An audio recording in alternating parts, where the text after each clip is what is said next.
tahu dan anak 9 tahun itu kan udah bisa nonton TV, udah tahu sosial media dan udah tahu berita ya, karena kan pasti muncul tuh ya.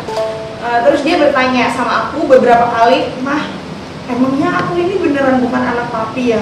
Kalau aku bukan anak papi, aku anak siapa?" Kayak gitu. Itu kan aku kan sebagai ibunya bingung jawabnya gitu loh.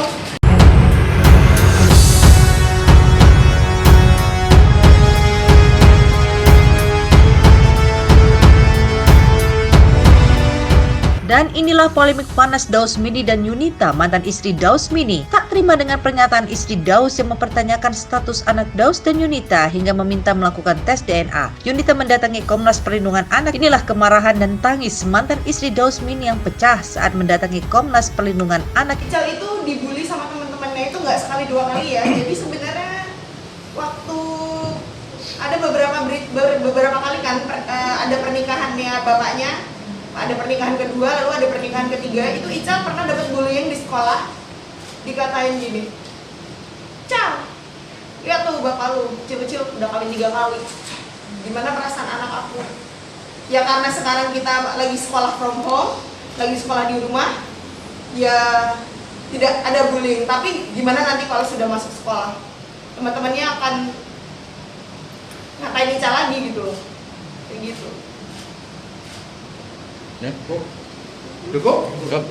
Kalau Yunita sendiri harapannya mau seperti apa sih Kak? Harapan aku ya Daus Mini gentle. Kalau dia harus mengakui kalau Ical itu anaknya gitu loh. Seperti itu. Seperti yang dibilang Bapak, istrinya itu tidak punya hak untuk mengatakan tentang tes DNA karena dia itu orang lain yang tidak ada hubungan sama sekali dengan anak saya. Udah. Karena kan dia udah tahu dan anak 9 tahun itu kan udah bisa nonton TV, udah tahu sosial media dan udah tahu berita ya, karena kan pasti muncul tuh ya. Terus dia bertanya sama aku beberapa kali, "Mah, emangnya aku ini beneran bukan anak papi ya? Kalau aku bukan anak papi, aku anak siapa?" Kayak gitu. Itu kan aku kan sebagai ibunya bingung jawabnya gitu loh. Orang abang anak papi kok, harus siapa abang itu bukan anak papi, aku bilang gitu sama dia gitu. Karena 1 bulan ini tidak ada permintaan maaf atau pembelaan dari bapaknya, makanya saya putuskan untuk datang ke Komnas Anak untuk meminta saran ke depannya ini baiknya seperti apa untuk kebaikan anak saya, seperti itu. Ya selama ini ya, yang saya tahu memang hubungan mereka itu gak terlalu dekat gitu ya, dan memang ketemunya itu kan jarang gitu loh. Tiba-tiba aja ngomong di sosial media kalau dia mau melakukan tes DNA, yang menurut aku itu menyakitkan buat anak aku. Dan awalnya aku bilang sama Ical nanti kalau misalnya mau di tes DNA gak apa-apa ya, aku bilang buat kebaikan Ical. Tapi sekarang setelah saya bertemu dengan Bapak Aris, saya diberi pencerahan bahwa tidak perlu diadakan tes DNA. Sekali lagi saya potong, tidak ada haknya dari istrinya Daus untuk mengatakan itu. Lagi tidak dibenarkan, itu pelanggaran. Nggak ada hubungannya dengan Ical itu kan. Yang ada hubungannya dengan Daus. Daus sendiri nggak mempersoalkan dan sejak awal pun sudah mengatakan itu anak mereka. Titik, gitu loh. Itu loh yang saya membuat emosional terhadap itu, kan hubungannya. Itu pelanggaran terhadap hak anak sebagai anak mereka berdua. Gimana ada hubungannya itu? Apa kalau itu dinyatakan itu tidak atau iya pun apa keuntungan dari istri Daus? Kalau bukan anaknya. Iya, Daus sendiri sebenarnya sudah tidak perlu lagi mengatakan DNA. Tidak, dia sudah mengumumkan publik dan legal statusnya juga sudah mengatakan akte lahir diakui oleh negara atas nama mereka berdua. Titik gitu loh. Sekarang Daus harus bertanggung jawab terhadap usia perkembangan anak ini. Sekolahnya, pengasuhannya, nafkahnya dan sebagainya, titik gitu loh. Jangan diblokir. Kalau misalnya Daus memblokir hubungan komunikasi terhadap anak kandungnya ini gitu loh, yang diakuinya dia, itu pelanggaran terhadap hak anak juga, apalagi tidak memberikan akta sejak September 2020. Oleh karena itulah saya kira segera saya akan memanggil. Gak ada ngadi-ngadi. Ada konsekuensinya nggak sih?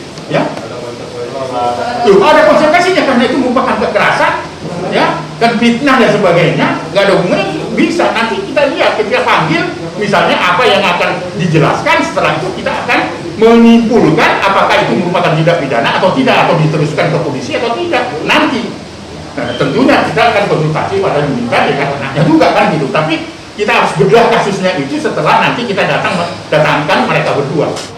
Kenapa tiba-tiba ada omongan tes DNA?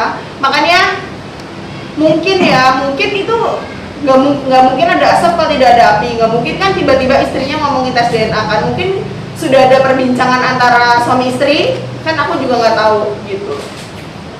Tapi sebaiknya sih dari pihak Dausmini seharusnya nggak diem aja gitu loh. Ini anaknya loh dikatain gitu loh. Jangan mentang-mentang yang ngatain di istrinya, terus dia diem aja nggak berani ngebela anaknya kayak gitu. Kan diblok semua aksesnya. Mungkin lewat ibunya gitu. Ibunya tidak mau ikut campur urusan ini. Jadi lebih tepatnya ibunya juga takut ya sama anaknya gitu. Jadi nggak bisa menjembatani juga.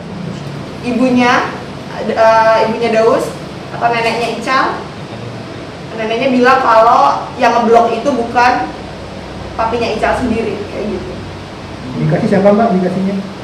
Indikasi siapa yang memblok? Kemungkinan istrinya sama keluarga Daus, sama tantenya, sama ibunya sering masih nelfon Ical gitu, masih video call, masih. Tapi kalau bapaknya enggak ya.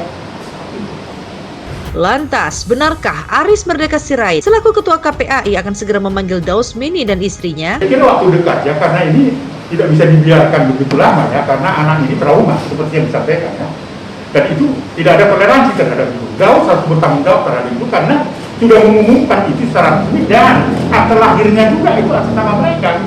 Maka kewajiban dari Daus itu menafkahi anak ini gitu loh. Ya, dalam perspektif perlindungan anak. Dan saya kira istri Daud itu mengatakan tes DNA apa hubungannya, dan itu merupakan pelanggaran terhadap hak anak. Gak ada urusannya dia, kecuali Daud mempersoalkan kembali gitu loh. Tapi ini kan orang lain dan Daud berhenti tidak ngomong. Saya tidak toleransi terhadap itu karena saya harus bela Ical itu sebagai anak mereka itu tadi loh. Bagaimana itu sekarang ini sedang menjadi umpatan banyak orang dan sudah bertanya gitu. Betulkah ini? Ini kan apalagi dengan situasi sekarang ya. Daus dalam posisi seperti ini kan orang akan bertanya-tanya dan itu menjadi konsumsi dari teman-temannya sendiri. Nah kalau pertanyaannya kapan? Dalam waktu dekat ya, setelah ini saya akan panggil. Gak bisa ini biarkan dan harus diselesaikan ya, bukan hanya sekedar minta maaf loh, gak ada urusannya DNA dengan itu karena Daus sendiri juga mengakui kepada publik. Saya kira kita semua tahu bahwa dia punya anak itu ketika itu mereka umumkan secara resmi sudah. Dan bahkan legal statusnya itu ada aktenya gitu loh, apalagi gitu loh ya. Ini tidak ada toleransi ya bagi Komnas Perlindungan Anak ya. Benar Ibu Yunita, saya harus berpihak kepada Ical karena Ical harus punya identitas yang baik. Pemirsa, demikian kabar terkini dari dunia hiburan tanah air. Jangan lupa like, komen, dan subscribe SG Entertainment untuk menyaksikan video-video terbaru lainnya. Sampai jumpa. Yang terbaik harus berpisah, melegakan rasa yang ada, merelakan rasa. Dari awal jumpa, jangan jadikan ini dendam, resapilah. Kita dipertemukan untuk saling